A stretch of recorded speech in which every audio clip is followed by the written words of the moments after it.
Alright, give me a moment. Welcome to my channel. Or I say welcome back to my channel. And my name is Laura, aka PURPLEXEDQT. And let's talk about making a murderer. Alright. Hang on.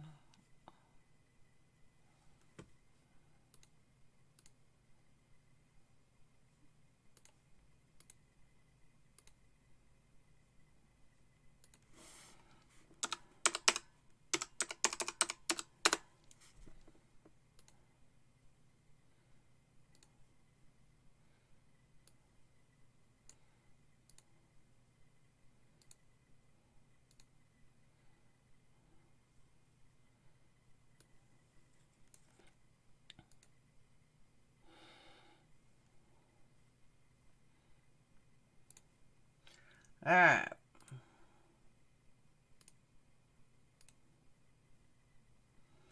Oh.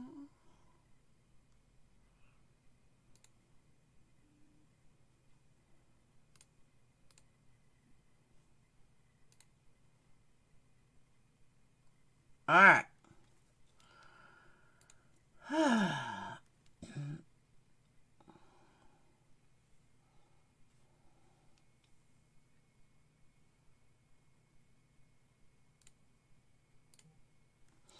Alright, state's response. And close filing, blah, blah, blah.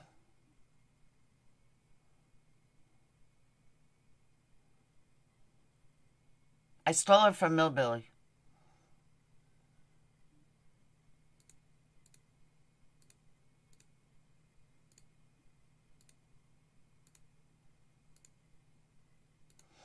Alright, State of Wisconsin opposes fourth petition to again stay this appeal and remand the case circuit court for consideration of yet another new motion alleging the state violated Brady v. Maryland by allegedly failing to inform the defense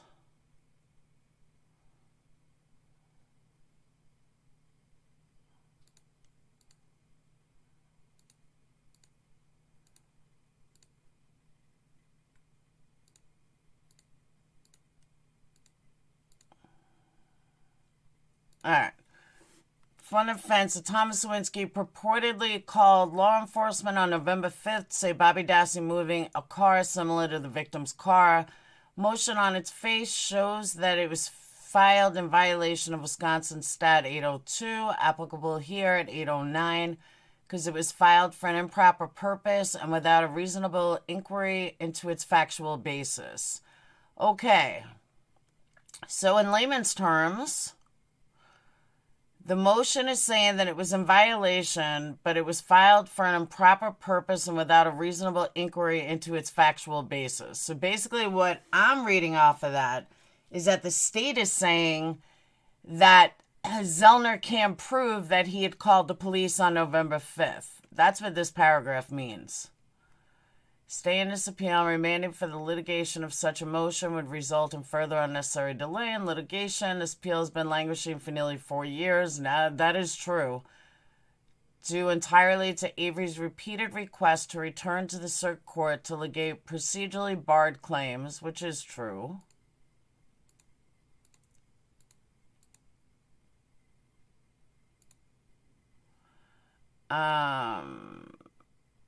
That had no factual support. It is reasonable to conclude that at this point that he is not pursuing these claims in good faith, but is merely throwing the proverbial spaghetti at the wall to see what sticks and delay resolution of this case.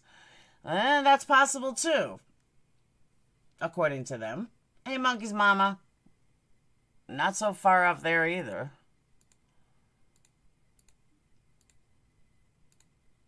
Alright, indeed, Avery's new claim is not only unsupported by even a suggestion of corroborating evidence, which is what I said, but this claim is also mutually exclusive many of the other claims Avery has pursued in the circuit court and on appeal. All of these allegations cannot be true. Yeah, they can. Avery's reckless disregard of the truth or falsehood of the allegations he is submitting. Alright. Submitting to the courts alone should be reason enough to deny his petition for remand. Moreover, this case has now been fully briefed in this court for nearly a year and has been submitted to this court awaiting a decision for nearly 5 months. Remanding this case to the circuit court to again allow Avery to develop another entirely new constitutional claim is not necessarily to decide this fully briefed and long submitted appeal. They're right, but they're wrong. I'll get to that in a minute. It would be insufficient and waste the court and the parties considerable resources that have already been expended and further delay this appeal's resolution. If Avery wishes to pursue yet another claim, the appropriate course is to either wait until this appeal is concluded, conduct a reasonable investigation and file a new Wisconsin stat, or dismiss this appeal so we can pursue it now. Now, what I feel like they're saying, I totally feel like the state's saying, look, all they had to do, she should have put all of this in one motion, one appeal, instead of this constant dragging this out. So I absolutely agree with the state there. However, some of the stuff that she's finding out, she didn't know at the time. But other things she could have put together already. So I see where the state's coming from, and I agree to a point, and I disagree to a point. Hey, Steph, it's so up in the air because you don't know. Like, some of it is yes, some of it is no. I'd be pissed off if I was the state, too. Like, enough is enough. But you can't keep filing appeal after appeal either. If Avery has sufficient reason. And I agree with them, though, too, that she just keeps putting shit out there, but she's not putting facts with it. She's not putting evidence with it. She's just putting it out there. Like, where's the evidence? Show the evidence where this call happened. She's not doing any of that, which is why I think she sucks.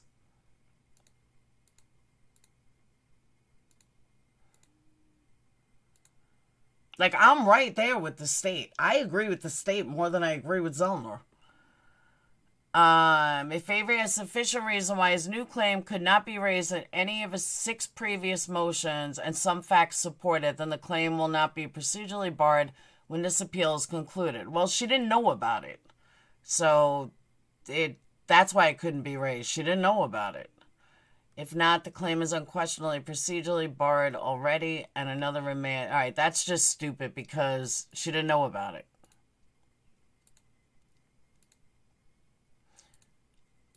Avery has dragged this appeal out long enough. He should either dismiss this appeal, conduct a reasonable investigation into his new claim, and pursue it in the circuit court now, or this fully briefed, submitted, and year-stagnant appeal should proceed. Kind of agree with them, but I don't know. I agreed to conduct a reasonable investigation into his new claim. See, that's where I agree with the state. She's just trying to win on this appeal because she doesn't want to give up on the appeal. But the bottom line is, conduct a reasonable investigation into the claim. Make sure that he did it. Bobby has a lot against him. He's worthy of being a Denny. Not really. But you have to remember, Josh, she's not saying Bobby's doing it. She's not going after Bobby. You can't base a Denny on something if she's not going after him. If she was going after him, that's a whole new ballgame. But she's not going after him. She's just saying that his car, that they saw him like moving the car. Nah, that's not going to fly. In 2007, a jury convicted Avery of first-degree intentional homicide for the murder of Teresa Halbach and possession of a firearm as a felon. His direct appeal concluded when the Wisconsin denied his petition for review in 2011. 2013, Avery Pro Se filed Wisconsin Statute 974 motion alleging that the state had interfered with his ability to confer with his attorneys, that the state impermissibly commented on his silence during closing argument, that he was deprived of fair trial, and ineffective counsel that got thrown away. Circuit Court appointed an attorney to investigate the claims, blah, blah, blah. 2017, an issue in this appeal alleging that a multitude of constitutional errors occurred in prior proceedings. The Circuit Court denied his motion without a hearing on October 3rd. Then October 6th, he additionally filed a motion for reconsideration, followed by several supplements. October 31st and November 17th, Circuit Court denied all of these motions without a hearing on November 28th. I filed a notice of appeal written on November 30th. On June 7, 2018, the court retained jurisdiction but remanded the case to the Circuit Court to allow Avery to file another litigated Brady claim. The Circuit Court denied that motion without a hearing as well, and the record was transmitted back to this court on September 25th. On December 17, 2018, filed another petition to stay this appeal and remand the case to Circuit Court for Avery to litigate a motion for post-conviction DNA testing of bone fragments collected. The court denied the petition, stating the scope of this appeal is limited to review the Circuit Court orders denying Avery's stat, and therefore remand has not been shown. Court gave Avery a further extension of February 1st, file his initial brief. On January 24th, a week before his initial brief was due, Avery filed a third motion to stay this appeal and remand the case to Circuit Court. This time he sought to pursue a new claim the state violated due process rights by releasing a motion of potentially human bone fragments to the Halbach family for burial roughly 5 years after Avery's trial. His court again remanded the case to Circuit Court to allow. Circuit Court denied it without a hearing. I mean, there is a pattern. Circuit Court just keeps fucking denying it. It's not. I'm using it off somebody's video, Cloudbusters. I can't find it anywhere. This appeal then finally proceeded. The briefing was concluded January 26, 2020. On November 9, 2020, the case was submitted to this court on briefs. The only step left in this appeal is a decision from this court. On April 12, 2021... long after briefing had concluded and after this case had been submitted to the court for 5 months, Avery submitted yet another motion for remand. This time he claims that a new witness, Thomas Sawinski, had come forward to post-conviction counsel on April 11, 2021 and said that while he was delivering newspapers to the Avery Salvage on November 5th, he saw Bobby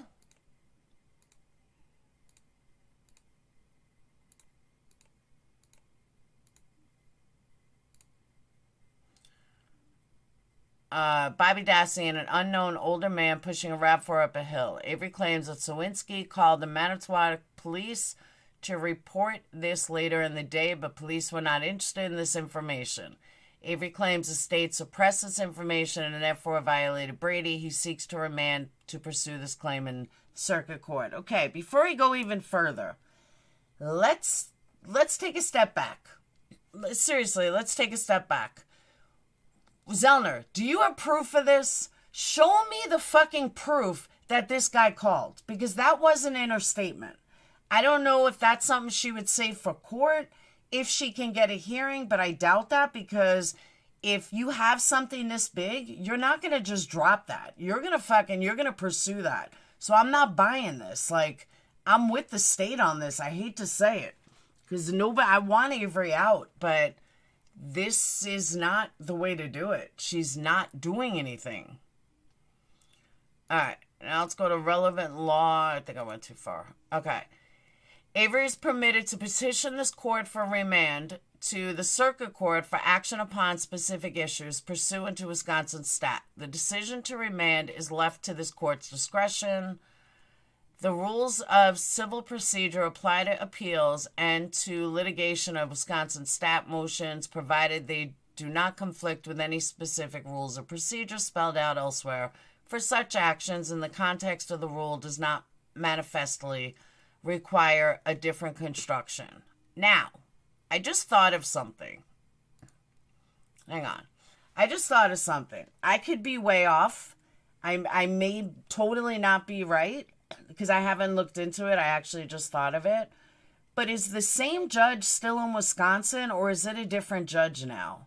Because maybe Zellner, I'm giving her the benefit of the doubt, maybe she strategically waited and pushed off as much time as she could until a new judge was in Wisconsin. Do you think that's possible? I just thought of that. That maybe she strategically has dragged this out until somebody new was appointed in Manitowoc or Calumet that could have a different verdict instead of the same fucking asshole judge that kept shutting her down over and over and over and over. So I just thought of that. 2005. But I'm thinking that's possible. I really am. I'm thinking maybe I'm not giving her enough credit, and this was strategic. But we would have to know if that same judge is still on the Wisconsin. All right. As relevant here provides that by submitting a submission to the court, an attorney is certifying to the best of the person's knowledge, information, and belief formed after an inquiry reasonable under circumstances all the following. Paper is not being presented for any improper purpose, such to harass or cause blah, blah, blah. Claimed offenses and other legal contentions stated in the paper are warranted by existing law or by a non-frivolous argument for the extension, modification, or reversal of existing law or the establishment of the new law. The allegations and other factual contentions stated in the paper of evidentiary support, or if specifically so identified, are likely to have evidentiary support after a reasonable opportunity for further investigation or discovery. Purpose of the statute is to place a professional obligation on the attorney as an officer of the court to satisfy herself that there are grounds for the action, defense, or motion.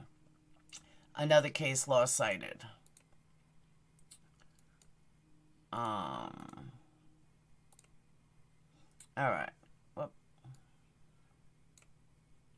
The duty to conduct a reasonable inquiry mandates that an attorney validate the facts being alleged before proceeding with the claim. That's what I said.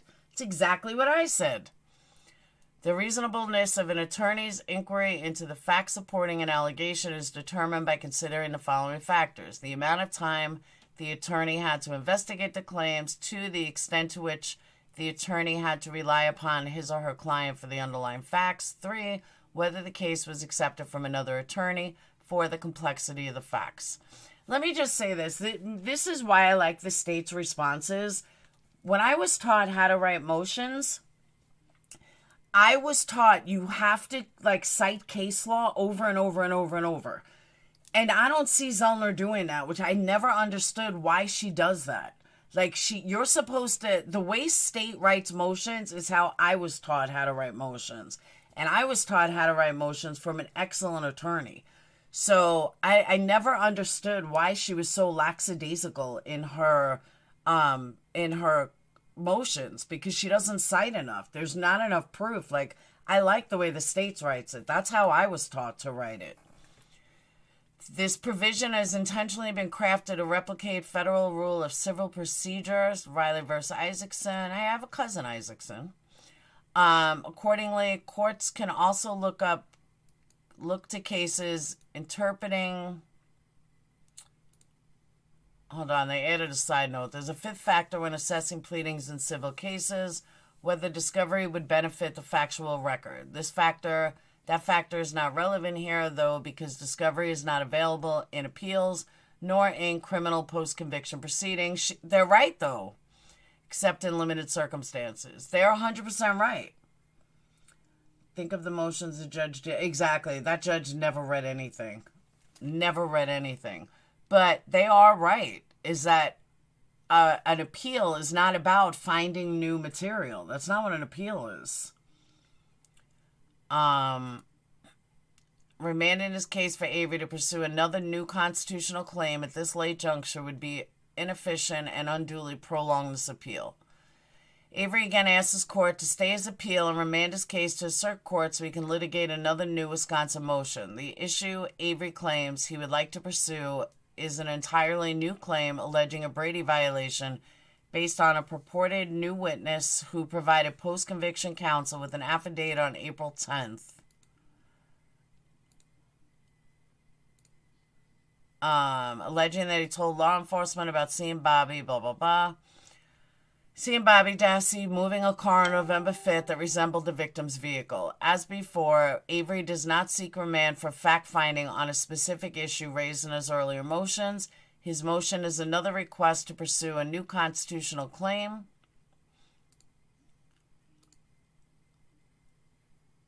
Avery admits this is a new issue that counsel purportedly discovered on April 11th. Case is now in a distinctly different procedural posture than when it was this court's granted Avery's previous motions for remand in the name of judicial efficiency. However, this case has been fully briefed since June 2020. It has been submitted to this court for a decision since November 9th. The parties have already expended an enormous amount of time and effort on briefing this appeal. Presumably, this court has already dedicated a considerable amount of this court's scarce time and resources to addressing the issues already briefed as well.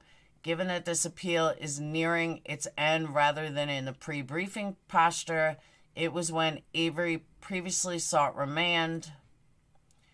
It makes more sense to conclude this proceeding and for Avery to then file a new Wisconsin stat motion once his case is remitted to circuit court.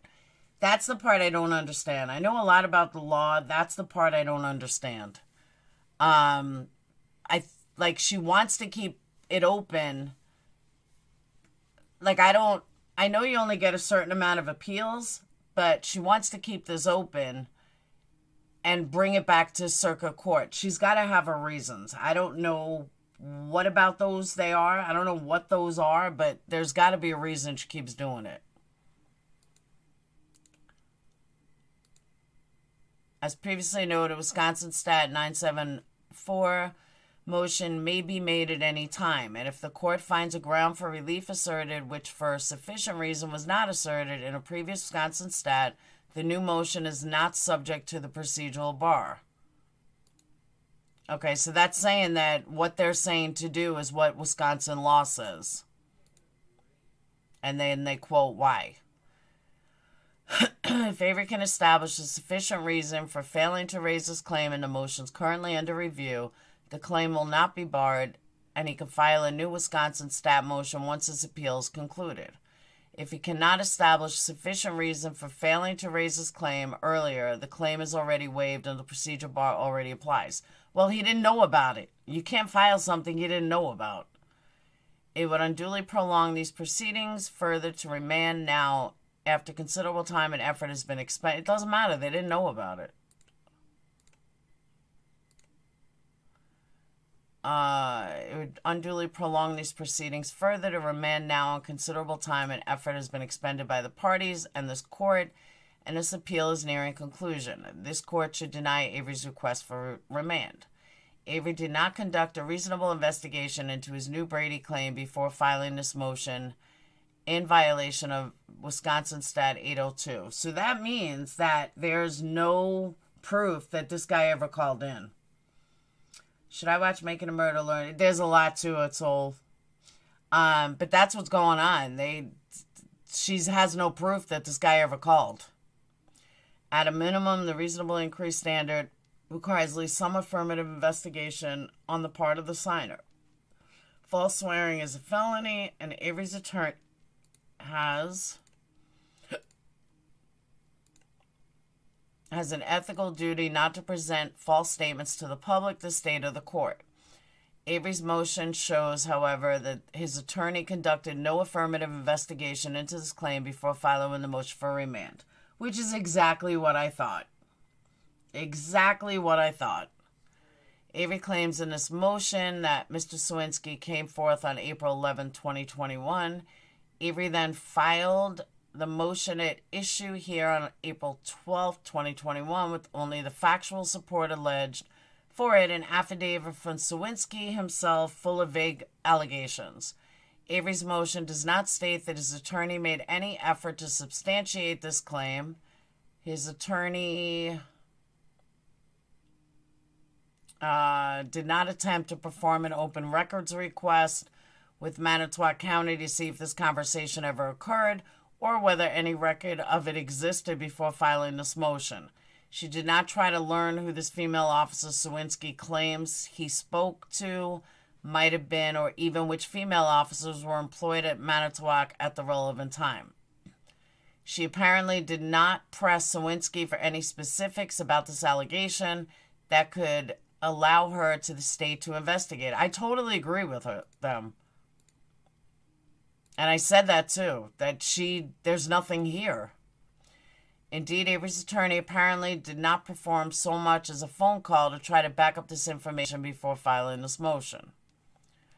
There is no excuse for this lack of verification. There was ample time to investigate this allegation. As explained, there's no time limit for bringing a Wisconsin stat motion. And if Avery has a sufficient reason for failing to raise his claim in his previous motions, it is not procedurally barred. If he does not, the claim is already procedurally barred, and pursuing this motion for remand is a fruitless endeavor anyway. Avery's attorney did not have to rely on Avery for the factual foundation underlying the motion. Indeed, nothing in Avery's motion suggests he is even aware of the story, let alone that he provided any facts about it.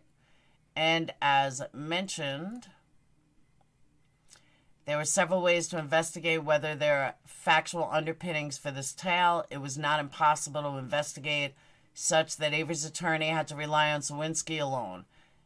This case did not originate with a different attorney, and post-conviction counsel has hardly made it a secret that she's been pursuing post-conviction relief on Avery's behalf for the last 6 years. And finally, while this case is complex, the allegations form an adequate investigation before proceeding with the claim. It is clear that an attorney may not simply rely on his or her client's word. It follows then that neither an attorney relies simply on the word of a person like Sawinski, someone who appeared out of the blue for the first time 15 years after this case. I totally agree with that. Began and long after Avery's appellate brief was filed. This despite extensive media coverage of the case, particularly during the 5 years of this post-conviction proceedings has been proceeding. And just, I didn't think it was this long, or I would have made it more exciting. It just fruitlessly happens to provide the exact exculpatory story Avery has been seeking, yet for some unexplained reason, he failed to provide it to Avery's attorney until now. The need for an attorney to approach such claims with skepticism and to at least conduct some type of investigation before filing an affidavit attesting to the story of veracity is particularly heightened, whereas here the attorney is offered a $100,000 reward for such information. It's a good point. Paper filed in the best of faith, even when the lawyer is convinced of the justice of the client's cause, is sanctionable if counsel neglected to make reasonable inquiry beforehand. Riley 156, Wisconsin 2D at 259. The investigation need not be the point of certainty to be reasonable. Nonetheless, the signer must explore readily available avenues of factual inquiry. A statement that is offered as a positive fact but is actually an extravagant inference from vague recollection does not satisfy the requirement. Case law. Avery's attorney did not conduct a reasonable inquiry into his claim. Denying remand in this situation is appropriate. Avery's many remand requests have been filed for an improper purpose, warranting denial of this latest request. The obligations listed in Wisconsin stat are independent, meaning that statute has been violated. If any of the prongs have been violated, Avery's disregard for Wisconsin's rules of procedure and his persistent serial filings show that they have been made for improper purposes to delay the proceedings.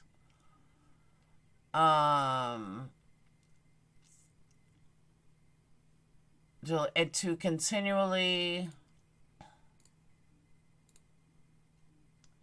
change his position to make it difficult for the state to respond to his ever-shifting allegations and to frustrate the court's ability to reasonably evaluate his claims by burying them in the paper. Improper purpose does not necessarily refer to faith to intent to harass. Indeed, any reckless disregard of the duty owed to the court can suffice.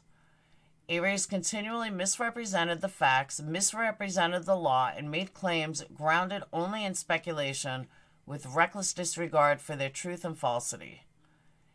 Avery conduct shows that his many filings, including this one, were filed for an improper purpose. Avery has now filed 6 motions alleging claims that could have been raised in his first. Some of them could have been. I agree with that. He has ignored and attempted to circumvent Wisconsin by continually labeling his successive motions supplemental, despite the fact that each of his previous motions have been denied when he filed his new ones, meaning they could not be supplements to his previous motions. He has pursued diametrically opposed claims and submitted evidence that he reasonably should know cannot all be true. No, that's not true. All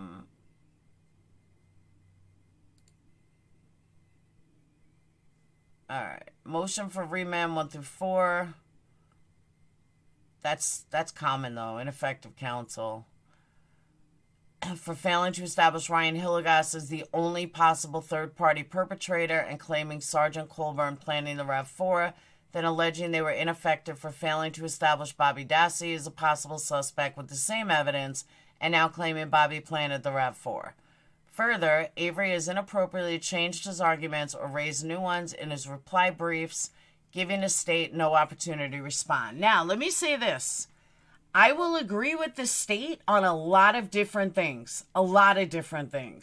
But here is my biggest thing.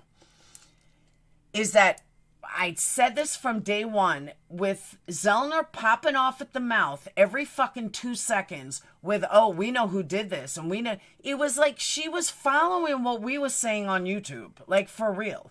That's what it seemed like. It seemed like everything she said was like she watched one of our videos. And she was following the path that we were all, when I say we all, anyone that covered Making a Murderer. Like, she followed our paths. Because it's crazy to me how, you know, if you read this back and now looking at it, it's like she sounds like a fucking idiot. Because she files every time she feels something new came up. Why don't you be a real fucking attorney and do the right thing? Like, file it all at once. Get all your evidence together. It's like she put no effort into this and just followed what everybody else did. It's like fucking crazy to me. That's why his case has always put me like over the edge. Because she failed in so many different ways that it's so frustrating. Further, Avery has inappropriately changed his arguments or raised new ones in his reply briefs, giving the state no opportunity to respond. He has buried and burdened both circuit court and this court with thousands of pages of exhibits, many of which were unnecessarily repetitively filed multiple times. I definitely agree with that. And many that were never discussed in Avery's filings. He has leveled completely unjustified accusations of bad faith against the state, and all those were warranted. And finally, he has disingenuously presented his claims to this court by affirmatively misrepresenting how and when he raised the claims below, changing his claim on appeal, adding new allegations he never presented to the circuit court, and materially misrepresenting the case, the record. No, see, that part's not true. Just give him another fucking trial, another fair trial, and we won't have this problem. Plain and simple. Seems Luna, exactly. Everything she ever does is either by Reddit, like back then Reddit, nobody really wrote on Reddit at the time, But back then it was us. It was me or Cozy, Casey, Sean Atwood. It was like we were putting out all this stuff and with all the reasons and backups and everything. And then here comes Zellner taking all of that and putting it into Making a Murderer 2. It's like, bitch, we had all that. She has not discovered anything. Nothing. And it's sad but true. There is nothing she has come up with on her own. Nothing. It's crazy.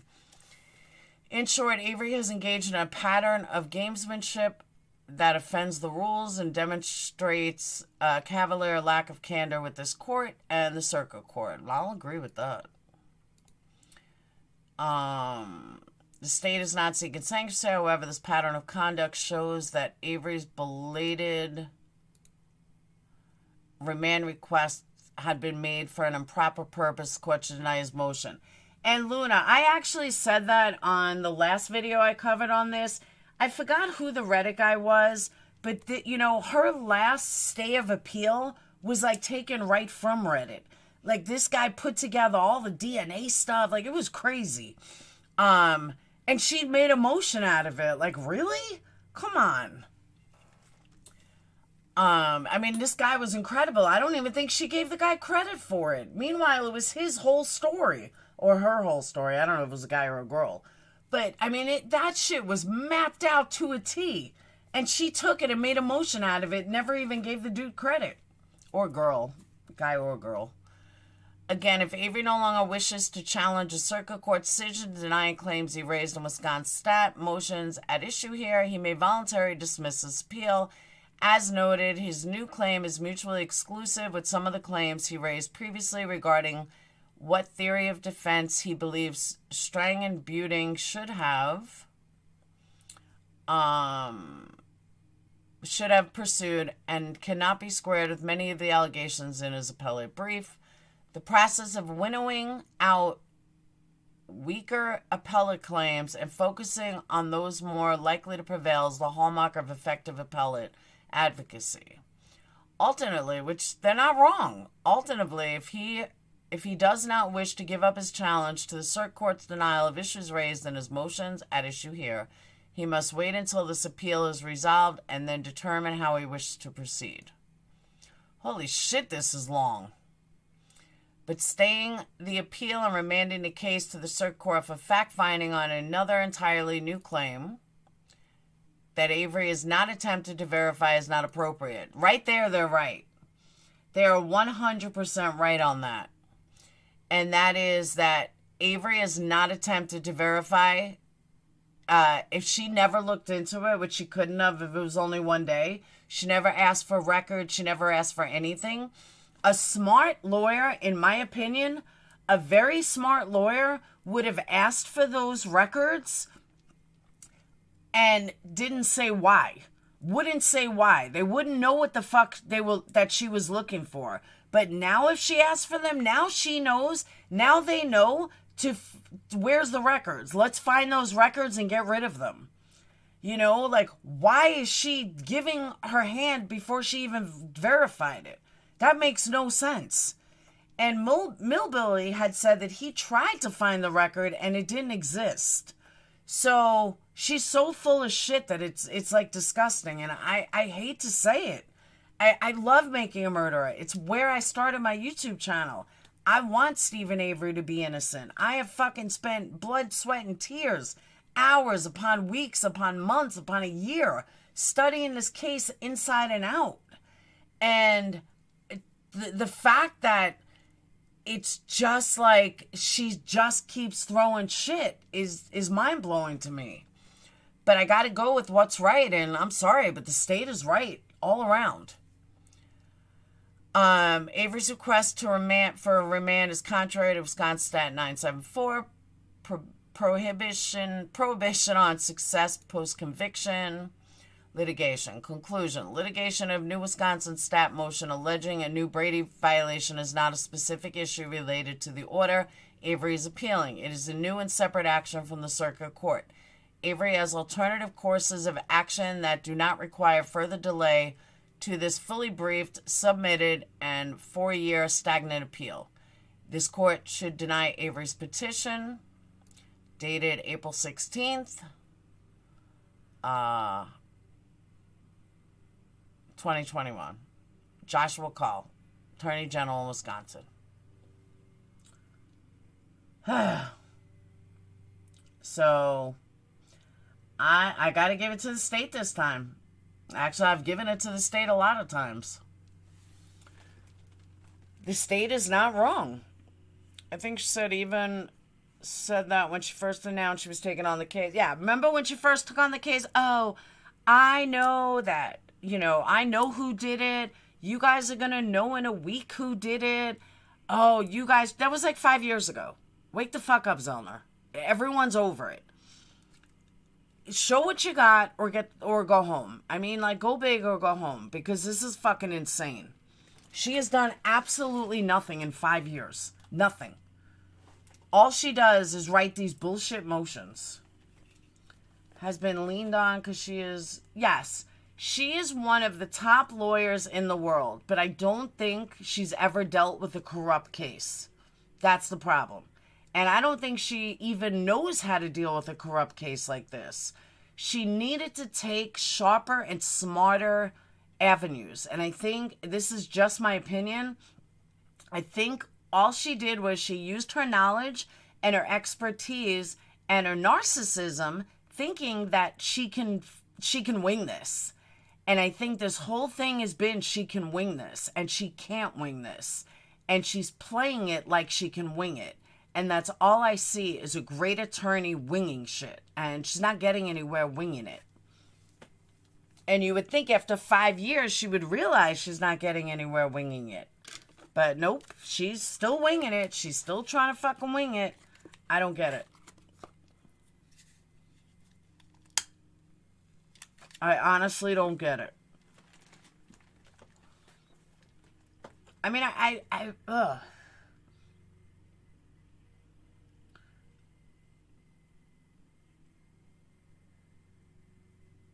I mean, my friend Lynn, who was in here last time, who's not an attorney, she's just a grandma, literally just a grandma.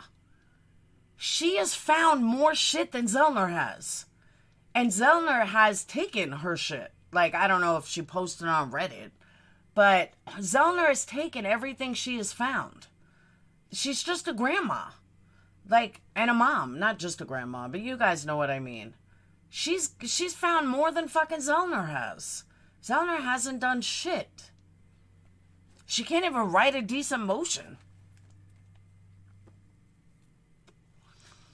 I think legally is so fucked up, like a puzzle of a maze. I think she's trying everything. This is a game. Well, she's been shot down left and right because of, she's been shot down left and right because of the corruption. I mean, she can't help the corruption, but she's got to find a different angle to fight the corruption, and that she hasn't done. It's like she files these things just to file. If you looked at this case, you would not think that she is an amazing attorney. I'll give you an example. On my Twitch channel, we watched this show about Jodi Arias. And Jodi Arias' attorney said that her office became a Jodi Arias office. That's all she did, was concentrate on Jodi Arias' appeal. And she lived, breathed, and shit Jodi Arias. That's what Zellner needed to do, but Zellner's not going to do it. Zellner was not paying enough attention to this case and how to deal with a corrupt case the way as corrupt as this case is. So in turn, she wung it. There's a Lauraism, wung it. She winged it, and here we are now. And the state's like, whatever, just move on. That's my new word, by the way, wung. She wung it. New Lauraism of the day, wung. But that's what I think she's doing. She's totally killing herself. She's showing absolutely nothing. I knew this appeal was going to be answered like this. She didn't even cite a lot of case law. There was no actual proof for them to look at. But at the same time, this is where I don't know Wisconsin law. This is honestly where I don't know Wisconsin law. you're not allowed to present evidence in a motion. That's for trial.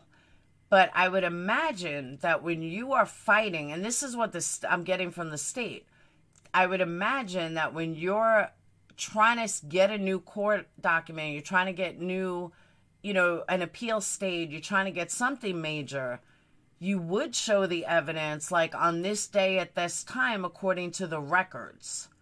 Because she couldn't, this isn't something that she could have known prior, so she wouldn't have known it prior.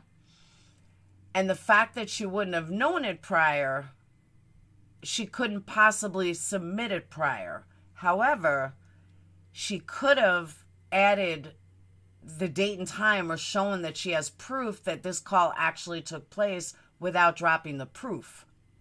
See, Luna, for the first year, I thought there was a master plan. There is no master plan. She ain't got shit. Sorry, not sorry.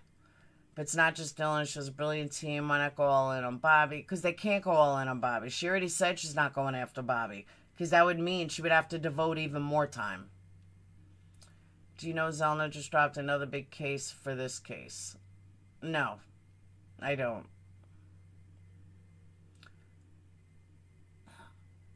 I have no faith in Zellner. I haven't had faith in Zellner since 2018. I know, right, Stacy? I really have not had faith in her. Stacy, what was it, 2018 or 2019? And it's when I split away from Making a Murderer. You don't have to open it now unless you want to. It's from Spit Venom 4. All right, sweet. I'll look at it in a second. Hey, Millbilly. Millbilly, I'm sorry. I stole your video because I couldn't find the damn thing anywhere. And I was continuing from the other one. From my jury duty. But I've lost faith in Zellner. Millbilly, when did you start making videos? When Millbilly started making videos, he pretty much took up where I left off. That's when I left. 2018, yeah. I hate it. Zellner's a waste to me. She's an excellent attorney. I'll never take that away from her. But, sorry. Lame. Policeman who was accused of raping women. Who? What's his name? She didn't drop that. Her buddy's on it. Moriarty or whatever. Either that or she found evidence that he's guilty. Now I've got something new to watch on Netflix. Oh, you haven't watched Making a Murderer? Yeah, you want to watch them. Or you can watch all my old videos on this channel. Just don't mind all the hair changes. I don't think she's done anything ever. She has to convince the appellate court there's new evidence that didn't beat... Yeah, there's no way that she could have known that this would have been discovered. Yeah, so Stacy's right, 2018. There's no way she could have known this was discovered, but why didn't she look into this? Why not get proof first? The guy came to you on the 11th. You never even looked into it. She never even looked into it. A complete fucking waste of time. And the state is going to answer exactly the way they did.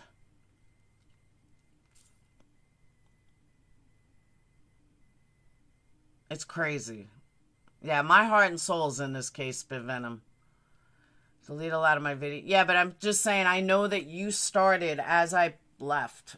I was like, I'm so done with this case. I'm done with Zellner. I'm done with this bullshit. But I knew that was right around. So if it's about 3 years, same thing. Why do you say Zellner's? Because she is. She's gotten 8. She has more exonerations than any other attorney in the world. That's her whole thing, is focusing on exonerations. And she does an amazing job. Her Netflix appearance, has she really said anything we didn't know? Even on Netflix, she didn't say anything we didn't know. She just had proof to what we all found out. Hey, reality check. She just had the actual proof to our theories. I say our collectively. But she hasn't come up with anything new. It was like, I don't know. I just want to see her do something. Oh yeah, she's one of the best. I think she's quoted as like literally one of the top 3 attorneys in the world or something, or in the United States for exonerations. And she will only take on a case that she believes she can win. I mean, but then again, every dog has its day. And that's what I've said about her. She's probably anorexic. I always thought she was anorexic. Stress. But her emotions are weak. I find her emotions weak. I don't think she writes good motions at all. I think it's one of, like, you know when she writes emotion because it's intense. But I think everything else, I think other people write emotions. She hasn't done shit on this one, not at all. It's almost embarrassing. I think she was experts well in MAM. So, yeah, but it didn't get anywhere. And I know it's not an attorney's job to actually go after somebody, but she just talks a lot of shit. No substance at all.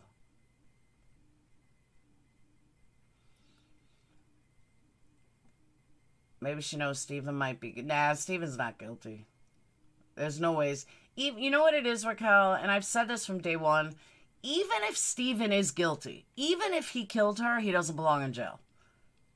Even if he's guilty, he doesn't belong in prison. He had such a fucked up trial. And I go back to my original thing that I stick with until the day that I die. Or give up on this case, either or. And that is... You cannot convict somebody. You cannot convict 2 different people for the same crime and say that the crimes happen in 2 different spots in 2 different ways, yet you are you're convicting them both on the same crime. That's impossible. That's absolutely impossible. And that was my driving factor with this case, is that they both went to jail for the same murder, the same person, but 2 completely different scenarios. Well, if they kill them, then one of them has to be right. So why do you have 2 different scenarios about the same girl being dead? It never made sense, and the corruption is unreal. So that's a big thing. That's why I always said, I don't even care if he's guilty. He doesn't belong in jail. This man has had too much of his life taken away because of corruption of police. And everybody thinks Avery was like such a bad dude. He really wasn't at all. He's a lowlife, yeah, but he's not like this horrible dude.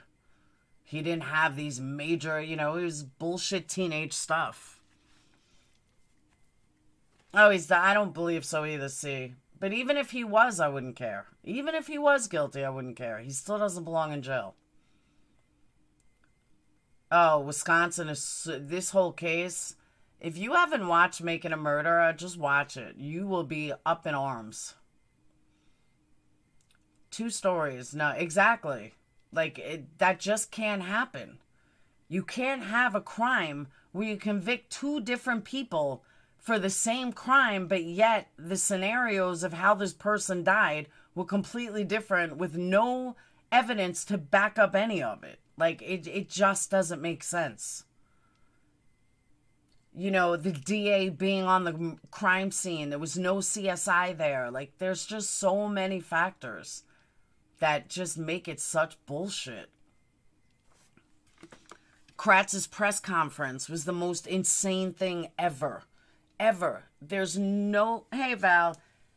There's no possible way that he memorized this whole press conference. Never gonna happen. He's a sick motherfucker. Kind of like Rex.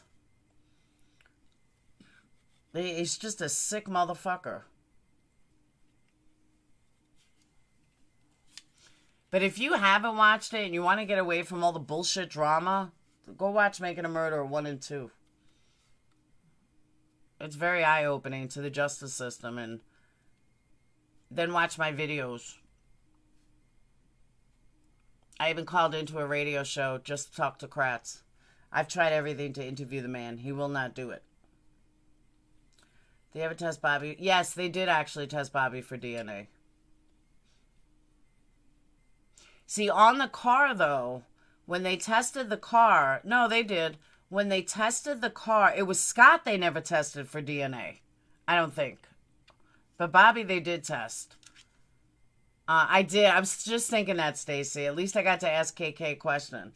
And that question was, for those of you that don't know everything, you'll see in one of my videos, that Kratz went to the murder victim. Kratz is the district attorney, the lying, narcissistic piece of shit drug addict attorney, DA. He actually went to the victim's house and was collecting stuff. This is how corrupt and sick it is, for those of you that don't know the case. He asked for the vibrator of the girl who was murdered, the victim. He needed her vibrator and dirty underwear for DNA. I swear to God. This is fact. Yes, that really happened. He didn't ask for he did ask for a toothbrush, but collected her vibrator and her dirty underwear for her real DNA. This is how corrupt this fucking case is. Like, who does that? Please tell me what DA does that. Nobody? But Kratz did it. Yeah. Swear to God. Facts of the case. So I called into a radio show that he was on, and I asked him, why did you want the vibrator? Why would you want a vibrator? And he gave me some bullshit answer and then said, I don't want to talk to her anymore. I can't talk to her anymore. It's on one of my videos. I don't know where it is. Yeah, swear to God. Dastic infection could never be corroborated here or Mars. I agree. And that's another thing. For those of you that never saw it, check this out. The police took this 16-year-old mentally challenged child away for the weekend. Check this out. Away for the weekend at a fancy resort with his low-life family. I did ask the dildo question. It was classic. I got one question. That's what I asked. But they took his family. Oh, I don't even know which one it is, Raquel.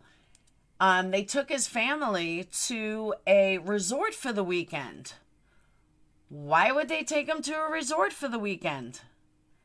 They took him to a resort for the weekend without cameras. And the next day, Brandon goes into the police station and confesses his horrible crime. He was just on vacation at this beautiful resort with the police all weekend. Please tell me what police station does that. There's no police station that takes fucking people on vacations. But they put his whole family up in this beautiful resort the night before Brendan had this major confession. Like, there's so much corruption in this case. So much. That's only, like, the start of the corruption. It's insane. This case will have you eating your fingernails off. And that stuff you'll get from videos. You won't get that stuff from Making a Murder 1 or 2. You get it from videos. I think some of it's in Making a Murder 1. But insane. Absolutely insane. Crazy, crazy. I never knew. Oh, you didn't know that, Justice? Yeah, Stacy, what was the name of that resort? I can't think of the name. Or Val, what was it? Or even Ben, what's the name of that resort they went to? I can't think of the name. I want to say Haverstock, but it's not.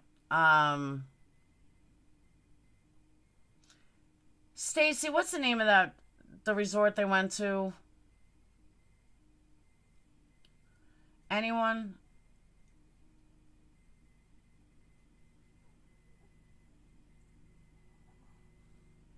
I can't remember the name. It's in Making a Murderer, though. Yeah, and they just casually didn't bring cameras. And they interviewed Brandon and his family all weekend. Now, here was their justification for it. They justified doing this because they were saying that they justified doing it, saying that they were keeping the family safe. But here's the funny part. Brenda was already, Stephen was already in jail. He was already in jail by the time they took him on this resort. So please tell me what you were keeping him safe from. Why were you keeping him safe if Stephen was already arrested? So how were you keeping him safe 5 months later? Stephen was sitting in jail. So were you saving him from the real killer? Who's the real killer, guys? Who's the real fucking killer? Like, believe me, it's just so fucking frustrating. Ow. You was a guilter? Did you change your mind? Never saw part 2. Part 2 is more factual. It was more Zellner running her mouth, really. Let me look up. Let me see. Hold on.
This is interesting.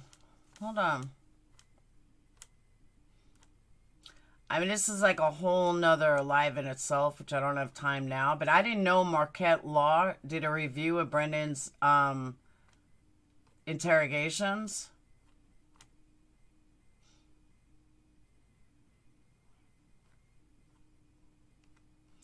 Hold on.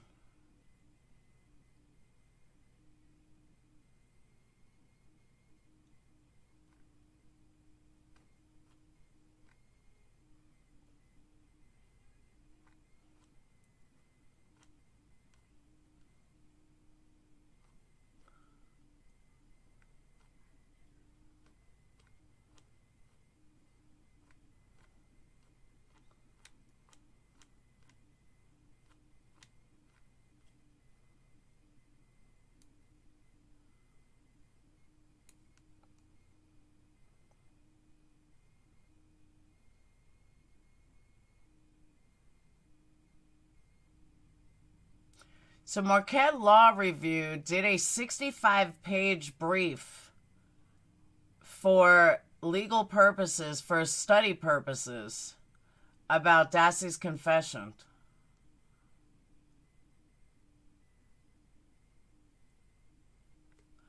So that right there speaks volumes. Hold on, where are you guys? That right there speaks volumes in itself. Fox Hills Resort. I think you're right. The resort was Fox Hills. Thank you. The interrogations of Brendan Dassey. It's not often that a Marquette Law School, which is a very high regarded law school, will do a 63-page review on someone's interrogation for learning purposes. That just tells you how corrupt the case is. If anybody wants to read this, here. I never read it, by the way.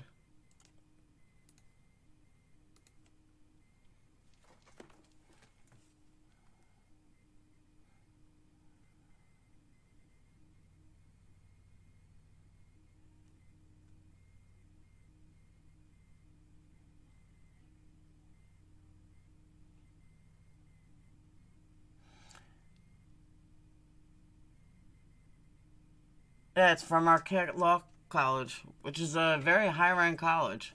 Show me how many investigations get into Marquette Law School. Come on now. 65 pages worth. Just goes to show how fucked up this case was.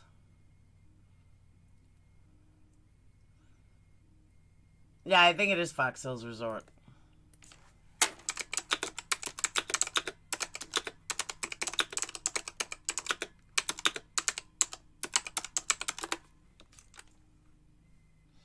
Okay.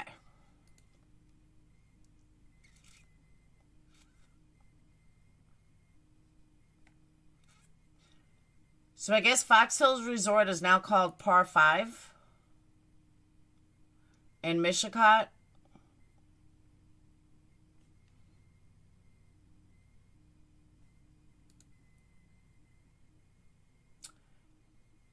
So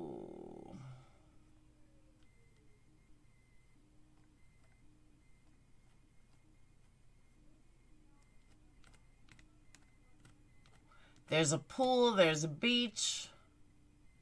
That looks like your standard hotel.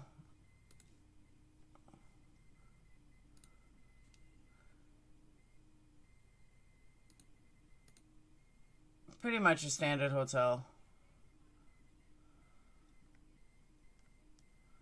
But either way, it's about $100 a night. I think they had a suite, so you got to figure about $200 a night. $200 a night, come on now. That's what the cops paid for. Give me a fucking break. Hey, Brady, you have to rewind. I actually got to shut down. It's already 6 o'clock.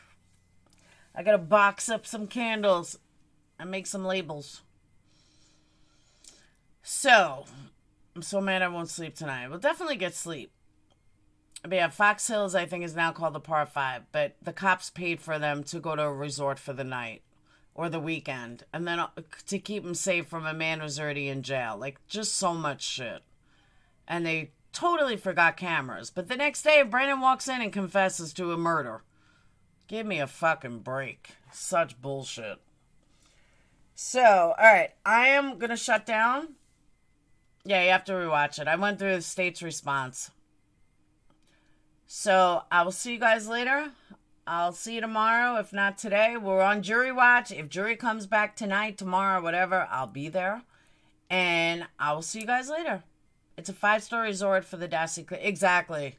That's a 5-star resort for the Dassey clan. I totally agree. All right. I will see you guys later. Have a wonderful night. We'll be on jury watch for the case. And that's it. I'll keep you guys up to date on this.